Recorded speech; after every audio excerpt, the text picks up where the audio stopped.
You beautiful dream chasers, welcome back to Chuckadelphia. Or if you're new here, buckle up, because today we're talking about something that's basically the GPS of life: goals. I'm Chuck, and I've lost 229 pounds. Yep, you heard that right. So I know a thing or two about setting a target and stumbling my way toward it. Spoiler alert, it wasn't all kale smoothies and victory dances. But first, let's get real. Why do goals even matter? And what happens when you crash and burn trying to reach them? Stick around, because we're diving into some wild stories, a little laughter, and a whole lot of hope. So join me, Frankie, and Charlie, my two little gentlemen, as we talk about the importance of setting goals. Stick around. We'll be right back. Bang! And Chuck, don't make me come looking for you, monkey boy.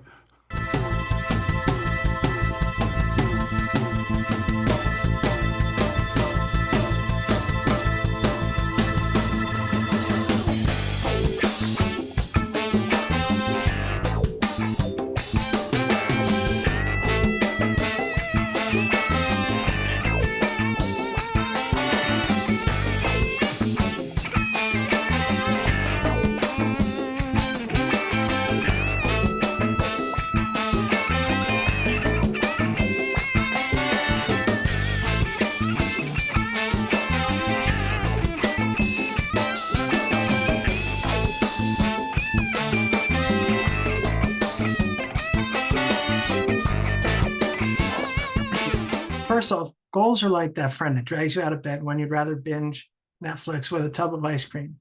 They give you direction. Without them, you're just wandering around like a lost puppy in a world full of squirrels. Back when I was tipping the scales at over 550 pounds, I didn't have a goal. I had a couch and a serious love affair with Stromboli's. But one day, I decided I wanted to feel alive again. My goal? Lose the weight. Did I fail along the way? Oh, you betcha. And here's the kicker. That goal kept me going. It was my North Star. Even when I was face down in Dorito dust, I kept going. See, I'm not the only one that's in this fail then win club. Let's talk about some true legends who turned epic flops into epic wins. Take Thomas Edison. Yeah, the light bulb guy. He didn't just wake up one day and invent the thing. Nope, not at all. He failed over 1,000 times. Imagine that. 1,000 burned out light bulbs. Probably a few singed eyebrows too. And a lot of neighbors thinking, Tom, give it up already. But he had a goal, light up the world. And guess what? He did. Every time he failed, he learned, tweaked, and kept going. Now we've got light bulbs and TikTok dances because of him. Then there's J.K. Rowling. Rowling? Rolling? I don't know what it is. J.K. Rowling, Harry Potter's mom. Before she was a billionaire wizard whisperer, she was a single mom on welfare, rejected by 12 publishers. 12! That's enough rejection letters to wallpaper a broom closet at Hogwarts. But her goal was to share this magical story with the world. She kept writing, kept submitting, and boom! Now we've got Quidditch and butterbeer in our lives. Failure didn't stop her. It fueled her. Michael Jordan, widely regarded as the third greatest basketball player of all time behind Manute Bol and Kurt Rambis, faced a major setback early on. As a sophomore at Laney High School in Wilmington, North Carolina, he tried out for the varsity basketball team, but didn't make the cut. At 5'11", the coaches thought he wasn't tall enough or skilled enough yet, and he was sent to the junior varsity team instead. Jordan was crushed. He's said to have gone home, locked himself in his room, and cried. But instead of giving up, he used it as fuel. He practiced relentlessly, worked on his fundamentals, and even grew a few inches over the next year. By his junior year, he made the varsity team and started turning heads with his athleticism and determination. That rejection became a defining moment. He later said it motivated him to prove everyone wrong. 6 NBA championships, 5 MVP awards, and a global legacy later, it's clear he never stopped pushing. The Irish rock band U2, consisting of Bono, The Edge, Adam Clayton, and Larry Mullen Jr., also faced their share of doubters. Formed in 1976 when they were just teenagers in Dublin, they were rough around the edges. Early on, they struggled to get gigs and were famously rejected by recording labels. In 1979, they sent a demo to RSO Records, but the label passed, reportedly unimpressed with their sound. Around the same time, they entered a talent competition in Limerick, Ireland, and while they won, the prize included studio time with a label that didn't see their potential and let them go. Bono later recalled how people told them they'd never make it. Too raw, too unconventional, too dorky. No, it's just mine. That was me. But they kept playing tiny venues, refining their music, and building a grassroots following. In 1980, Island Records finally signed them, and their persistence paid off with albums like Joshua Tree, which turned them into one of the biggest bands in the world. They turned rejection into a reason to keep going. Another fine example is Disney. Everybody has heard of Roy Disney, but did you know his brother Walt was famous for creating Mickey Mouse? That's right. Walt Disney's path to creating an entertainment empire wasn't all fairy tales and pixie dust. In 1919, at just 18 years old, he was fired from a job at the Kansas City Star newspaper. The editor told him he lacked imagination and didn't have good ideas. A brutal rejection for someone with creative dreams. Undeterred, Walt started his own animation company, Laugh-O-Gram Studio, in 1921, but it flopped hard. He couldn't pay his staff or rent, and the business went bankrupt.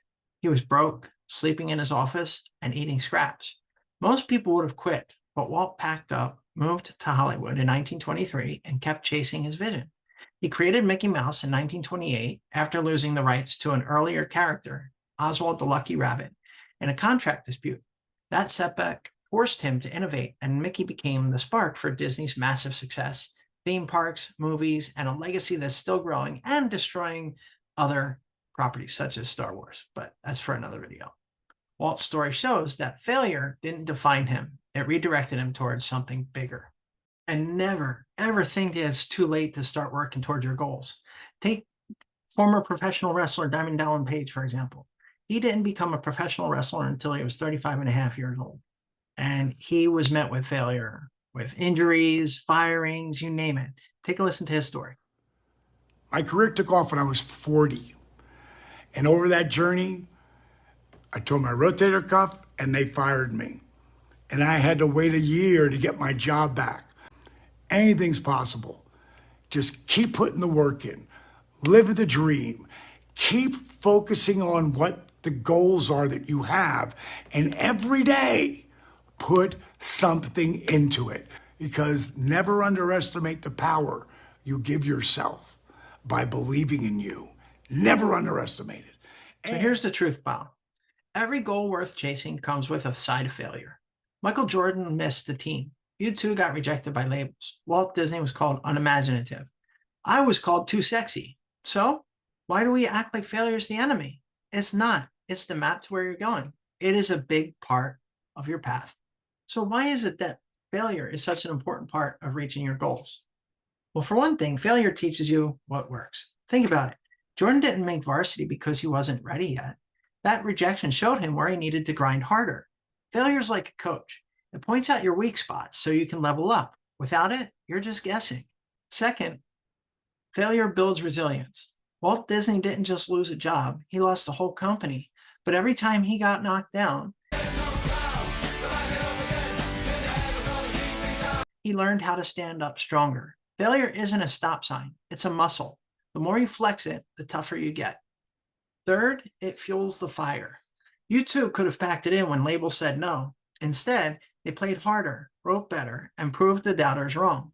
Failure is not just a test, it's motivation. It's the I'll show you energy that turns dreams into reality.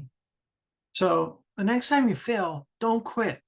Look at it, learn from it, and let it push you, because the people who make it, they're not the ones who never fall.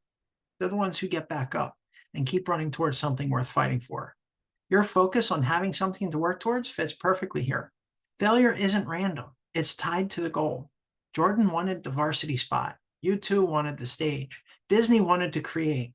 The setbacks only made sense because they had a target. Failure stings because you care. But that sting, it's proof you've got something worth chasing. So what's your goal? Maybe it's running a 5K, writing a book, getting through the week without losing your mind, baking the perfect cake, or losing 350 pounds. Well, whatever it is, write it down, chase it, and don't be afraid to stumble. It's all part of the superhero origin story you're building. So tell me what your goal is. Drop your goal in the comments. I want to cheer you on. And if this video lit a spark, smash that like button, subscribe, and let's keep this motivation train rolling. Until next time, keep failing forward. You can do this. I believe in you. Full steam ahead. Carpe diem, my friends. Ciao, ciao.